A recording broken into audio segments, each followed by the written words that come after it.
Assalamualaikum warahmatullahi wabarakatuh. Hello everyone, my name is Feiruz Indira dari program studi pendidikan bahasa Inggris di Universitas Selatan Samosir semester 5. And today I would like to present my summary of the material from our 10th meeting which discussed text language learning. In the presentation, I will briefly explain the main point of the topic and highlight three key idea that I consider the most important. Jadi pada pertemuan ke-10 ini kita itu akan membahas tentang Task Based Language Learning atau disingkat TBLT.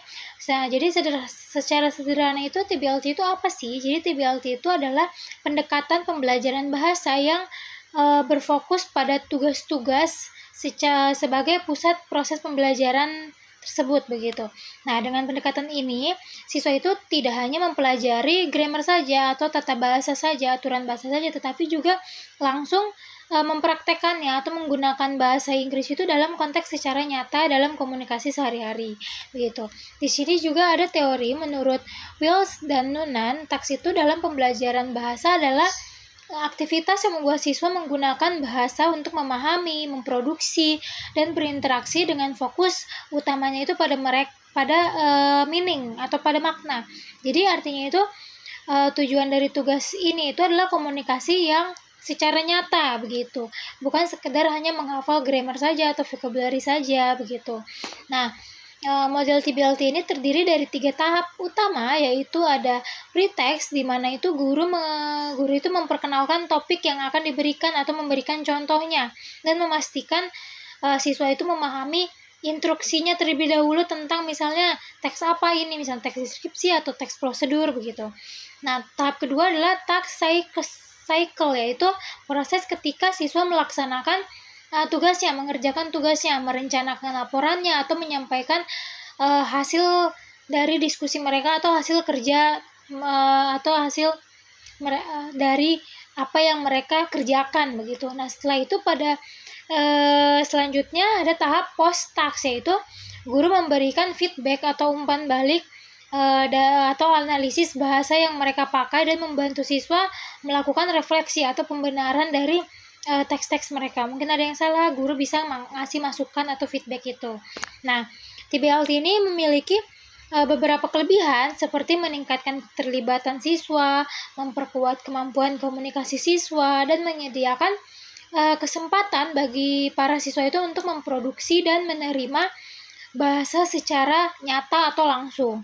Nah, metode ini juga fleksibel untuk diterapkan pada jenis aktivitas gitu.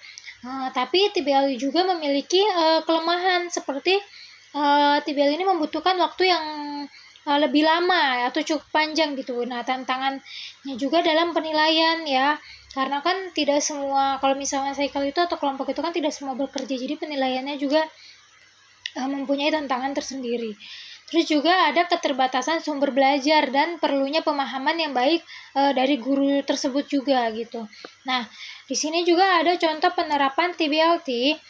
Jadi dapat ditemukan dalam berbagai keterampilan seperti menulis ringkasan, melatih paraphrase, atau kegiatan berbicara menggunakan trailer film atau apa gitu ya.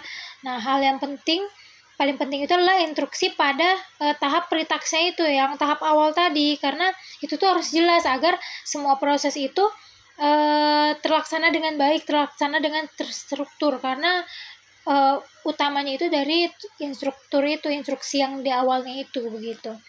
Jadi di sini ada 3 poin yang intinya yang harus kita underline, yaitu TBLT menekankan tugas itu sebagai inti pembelajaran sehingga siswa itu belajar bahasa melalui komunikasi secara nyata. Yang kedua, model TBLT ini terdiri dari 3 tahapan, yaitu tadi pre-task, terus task cycle, dan post-task gitu, yang harus dijalankan secara jelas dan terstruktur begitu. Yang ketiga adalah keberhasilan TBL itu sangat dipengaruhi oleh kejelasan dari instruksi tadi yang awal tadi, yaitu pre-task gitu. Jadi perencanaannya itu perencanaan tugasnya itu yang matang, dan umpan balik setelah tugas itu harus benar dari gurunya begitu. Sebagai kesimpulan, TBLT itu merupakan metode yang menggunakan aktivitas dunia nyata untuk membantu siswa mengembangkan kemampuan bahasa mereka secara lebih natural.